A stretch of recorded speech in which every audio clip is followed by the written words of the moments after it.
รถไม่มีคนขับจะวิ่งได้ไงเอาอะไรมันสิจอดเนี่ยเขาบอกยังเอารถได้จังไดฮะฝั่งนี้ว่าฝั่งนี้เบิ่งเดือนนักท่องเที่ยวเพิ่นก็ชอบใจมักใจเด้มีคนขับเลยไปแล้วสวัสดีครับท่านผู้ชมครับสบายดีบ่าวเตยพ่นโอ้ยสบายดีเตยพ่นชาแนลเด้อบ่าวเตยพ่นมื้อนี้บ่าวโบสิพาบ่าวเตยพ่นไปนั่งรถไฟฟ้าแบบบ่มีคนขับแม่นจะบอกเป็นตัวบ่มีคนขับแล้วมันจะไปได้จังไดหาว่าลองเบิ่งแม่นติแม่ลองเบิ่งขึ้นมานี่นี่ปูมาแล้วมาเต้ยมาพอดีเลยนี่โอ้ยประเทศไทยคือสิเฮ็ดได้จังไดวะเนาะบัดนี้เนาะ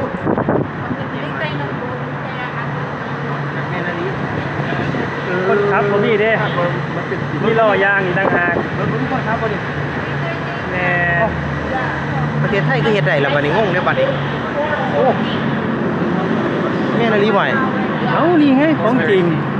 เสือบอรถไม่มีคนขับจะวิ่งได้ไงเอาอะไรมันสิจอดเนี่ยเขาบอกยังเอารถ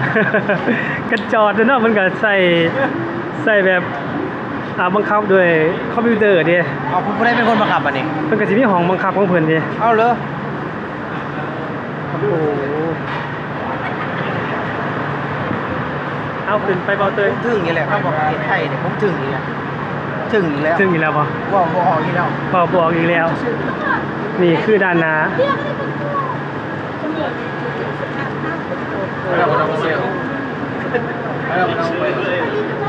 ไปจากไหนภายใน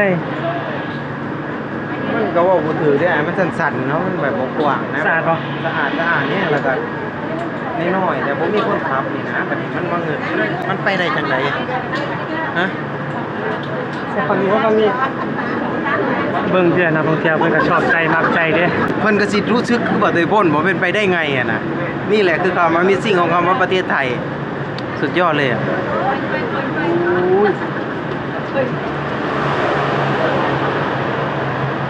เอาแล้วเพิ่นนั่งบังคับในเป็นหยังก่อนมีคอมพิวเตอร์บ่เป็นบังคับด้วยคอมแล้วก็สิเป็นบังคับด้วยห้องมันจะมีห้องบังคับเนี่ยเพิ่นเฮ็ดมาโดนแล้วไปไงโอ้ยเฮ็ดมาโดนแล้วเอาข่อยไปอยู่ไสบัดนี้เบิ่งที่รถแล่นไปแล้วเอาอะไรก็ขึ้นบ่เอามีคนขับเลยต่อไปเจริญนคร next station เจริญนครจังได๋เพิ่นจะว่าเพิ่นประเทศเพิ่นบ่พัฒนาเป็นจังได๋เพิ่นจะว่าประเทศบ่พัฒนายอมเพิ่นเฮ็ดได้จะได้รถบ่มีคนขับเพิ่นก็ยังเฮ็ดได้เพิ่นยังว่าเพิ่นบ่พัฒนานี่แหละคือประเทศที่พัฒนามีกล้องวงจรปิดอีกทั้งเด้แม่นได้ความปลอดภัยนักท่องเที่ยวก็สามารถยืนด้านหน้าเดี๋ยวให้น้องสิบอกเลยนะว่าคนไทยนะประเทศไทยคือประเทศระดับ1เลยนะ number 1แห่งเอเชีย the best บอกให้นี่แหละคือคนความเจริญนะนะขนาดรถยังบ่มีคนขับนะเฮ็ดได้จังได๋มุมนี่สุดยอดเลยเราสิไปหางนะใช่นี่ข้างหน้านี่บ่แม่ทางไอคอนสยามไอคอนบ่นี่คือรถไฟฟ้านะฮะย่านเจริญนครย่านที่มีแต่ความเจริญเนี่ยคือว่าเจริญนครเนาะต้องซื้อบ่ซอย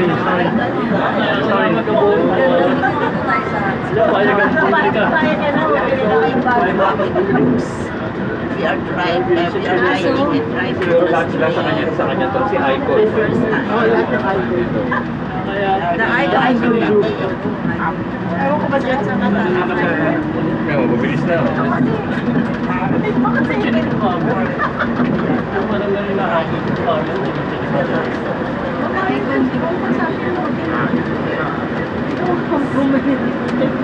กามื้อนี้นายผู้ได้พาน้องพี่น้องเนาะ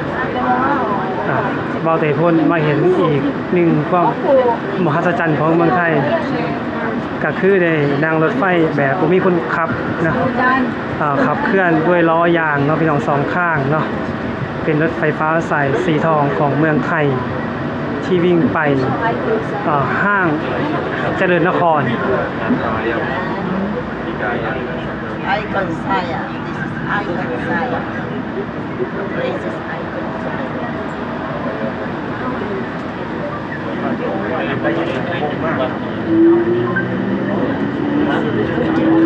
เป็นยังไง ประทับใจแห้งง่ายเห็นแล้วก็อยากเก็บภาพมาเลือกไว้เลยต้องสตอรี่น้องเลยว่านี่คือรถผมมีคนขับแท้ไม่เคยเห็นเคยได้สัมผัสกับน้องบ่มาเด้อพี่น้องบ้านเฮามาเบิ่งรถผมมีคนขับก็มีในประเทศไทยนะบ้านเฮาบ่มีจังซี่เลย นี่เล่นสวนกันเดี๋ยวบางที เอ้านั่นก็บ่มีคนขับคือกันบ่ ผมมีแล้ว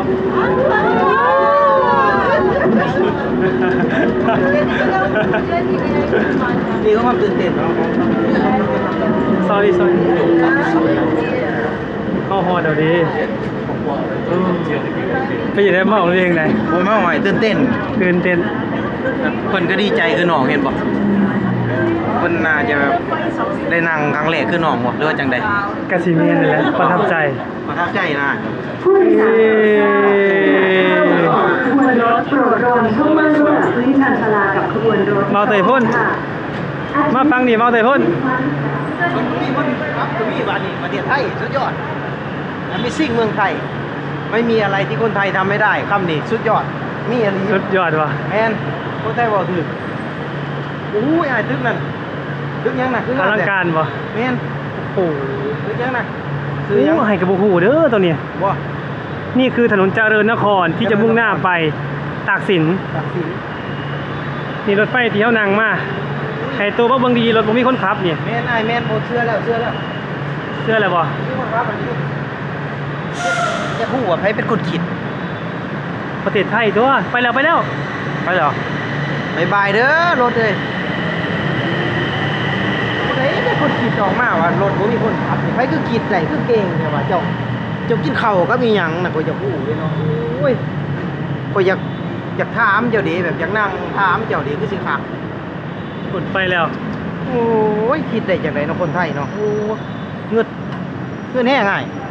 บ่จักสิเว้าเลยโอ้ตาย เดี๋ยวเราไปถามเบิ่งมาอีกรอบนึงบ่รถแดนมานี่อยากเห็นเนี่ยเป็นความน่ารักตะมูตะมีแน่รถไฟ แม่รถกันน้ ไฟ อย นี่ ๆแบบป้อมๆแบบขึ้นรถเมล์รถหยังแต่ว่าแลนแบบ โอ้แต่ว่าจักสิเว้าจังได๋อ้ายแบบได้นั่งครั้งแรกนะตื่นเต้นนะรถบ่มีคนขับไอ้โบว่ะ เอาแล้วบ่ทันนี่เอาบ่เต้ยเอาถามอีหลีบ่ฮู้อีหลีติ บ่ฮู้แหละไปอยู่ไสมาของประเทศไทยยังว่าอยู่ไทยมาก็หลายปีแล้ว มื้อนี้อ้ายก็ตั้งใจว่าอยากพาเบาเตยพ่นมานั่งรถไฟฟ้าบ่มีคนขับสายสีทองแห่งนี้ ที่แรกคิดจังได๋รถสิเป็นจังได๋จินตนาการเบิ่ง ที่แรกว่าไอ้ตัวแล้วเอาง่ายๆแล้วนึกว่าตัวกันเลยเนาะ แต่พอมาเห็นล่ะ เป็นเรื่องจริง นี่คือประเทศไทยอะหลีไม่มีอะไรที่คนไทยทำไม่ได้คนไทยบอกเชื่อแล้ววันนี้ มาถามเบิ่งฟังนี้ แบบทึ่งอะนะแบบทึ่งในความเป็นไทยนะแบบเอ้าขึ้นได้จังได้รถบ่มีคนขับเนาะเพิ่นคือเฮ็ดได้นะบ่ได้เป็นคนคิดบ่ได้เป็นคนออกแบบ แล้วเพิ่นเรียนจบสูงขนาดใดเพิ่นคือเฮ็ดได้อะนะแบบงงนะ ก็อาจจะมีหลายๆคนอาจจะบ่เชื่อเนาะว่าประเทศไทยมีแบบนี้ และเดี๋ยวน้องอยากถามแล้วเพิ่นว่าจังได๋บ้านเพิ่นบ่พัฒนาเพิ่นคือว่าประเทศเพิ่นบ่พัฒนา ก็ตามที่เพิ่นบอกอ้ายว่าประเทศไทยเป็นประเทศที่กำลังพัฒนา ดูอย่าเว้าจังซั่นพัฒนาโคตรพัฒนาเลยจะเบิ่งรถก็ยังมีคนขับยังเฮ็ดได้นะ พัฒนาให้ดีขึ้นกว่านี้ประเทศไทยเพิ่นว่า เฮ็ดจังได๋จะเอารถเหาะมาบัดนี้บ่ต้อง ดีกว่านี้แล้ว ว่า ก็สิดีกว่านี้อีก ว่าเอาง่ายๆรถคนขับก็มีแล้วเหลือแต่รถเหาะไม่ต้องวิ่งในถนนแล้ว โอ้โห จะเอาอย่างนั้นเลยใช่ไหม ประเทศไทยทำได้นะ เดี๋ยวสิทาเบิ่งมือนั่นน่ะเสื้อน้องเสื้อมันว่าคนไทยต้องเฮ็ดได้เด้อเว้าดีเด้ เดี๋ยวขารอเบิ่งรถแล่นมาอีกจักเทื่อเนาะ แม่นๆนะ ว่าอ้ายเห็นอ้ายก็ตื่นเต้นอ้ายก็เคยมาอยู่เด้แต่ว่ามายามใดก็ตื่นเต้นยามนั้น นี่ก็ครั้งแรกน้องเนาะกูดีใจเด้อ้ายแบบเห็นแล้วแบบมันเป็นไปได้ไงแบบยังงงๆกับเจ้าของอยู่เด้กูฝันไปบ่บางหนึงเนี่ยนะแบบขึ้นรถบ่มีคนขับอ่ะแบบว่าเฮ็ดแล้วสุดยอดอะลีแบบจักสิเว้าเขาได้อยากให้พ่อแม่มานั่งนำเนาะแบบเพิ่นว่าสิรถบ่มีคนขับได้เพิ่นก็สิเชื่ออยู่บ่ก็สิคือน้องแบบแม่นบ่จังซี่นะ บ่มีคนครับสิไปจังได๋ว่าติ สิไปจังไดสิจอดจังไดมันก็สิบ่แล่นเลยบ่จังซี่นะอืมสมที่คำว่าประเทศไทยไม่มีอะไรทำไม่ได้จริงๆแบบคนไทยแบบเขาคือเก่งได้แบบเขาคือคิดได้อะนะแบบโอ้ยอมเลยเด้ยอม เดี๋ยวถ่ารถแล่นมาอีกจักรอบหนึงเนาะเบิ่งความน่ารักกันเนาะ ได้ คุณมาแล้วฟังหน่อยมาแล้วบ่าวเต้ย โอ้ สังเกตเบิ่งดีๆเด้อน่ะ ผมมีไฟครับมาแล้วสีทองหน่อยเนาะ มีคนขับบ่ ว้า ซองเบิ่งดีๆเด้อ ไปอยากไปนั่งอีกตัวหนึ่งเนี่ย ฮะ อยากลองนั่งอีกตัวหนึ่งไป ซองเบิ่งดีๆเบิ่งทางล่างมีอีหยัง อ๋อมันเป็นหล่ออันย่างบ่เอาแล้วมันคือสิแลน ก็แล่นตามเด้แล่นตามร่างปูนน่ะ บ่เอ้ามันสิบ่ตกหล่องบ่ มันจะบังคับโดยด้านในนะเห็นป่ะเป็นไฟฟ้ากระแสตรงเนี่ย โอ้อ๋อมันมีอันล่างตรงกลางเนาะ แมน คนไทยว่าที่นะครับคนไทยมันเป็นคนสร้างรถนี่ มันก็สิเป็นคนไทยด้วยอยู่ประเทศไทยเนาะไปแล้ว นี่จะต่างชาติไหนบ่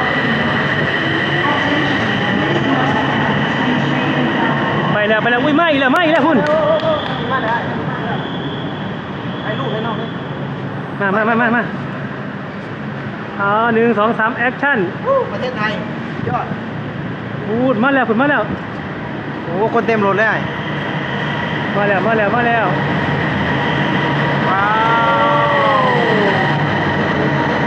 ที่2โบกี้เนาะนาฮักตะมูตะมิว่าซั่นโอ้สวย หน้าแม่งนี่แบบเห็นเลยเขาบอกยังบ่ถึกกันนะเพราะว่ามันอึ้งกันได้แบบยังอึ้งยังแบบงงๆแบบว่าเพิ่นเฮ็ดได้จังได๋ ครับ ยังมีคำถามในใจอยู่เลยไผเป็นคนเฮ็ดไผเป็นคนขึ้นป้าเฮ็ดได้สุดยอดเลย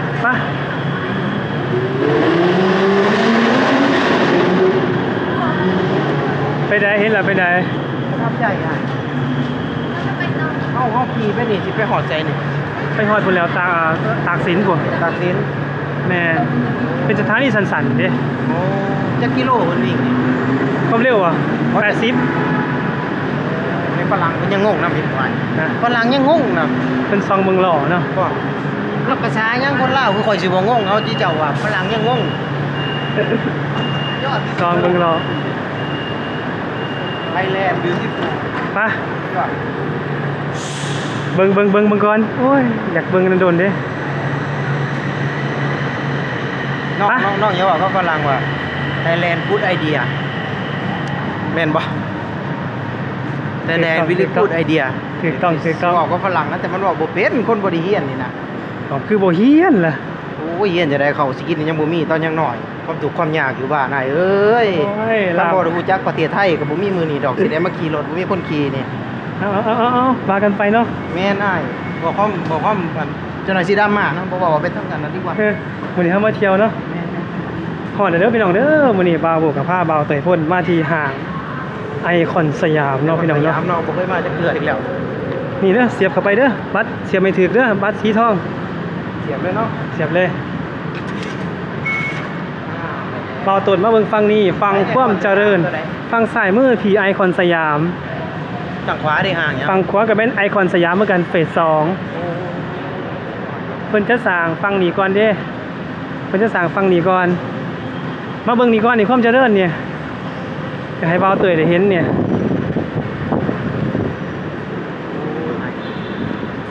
ก็ดีใจได้ที่เบาเตยพ่นได้มาเห็นได้มาเรียนรู้เนาะศึกษาความเจริญเพื่อเป็นแนวทางในการพาน้องๆมาเที่ยวเมืองไทยอีกหนึ่ง ผู้อ้ายมุมนี้ นี่คือมุมแห่งความเจริญถนนเจริญนครพี่น้องเอ๋ย สมคำว่าเจริญนครเลย สมคำว่าเจริญนคร เบิ่งถนนโน้นท่าเนี่ย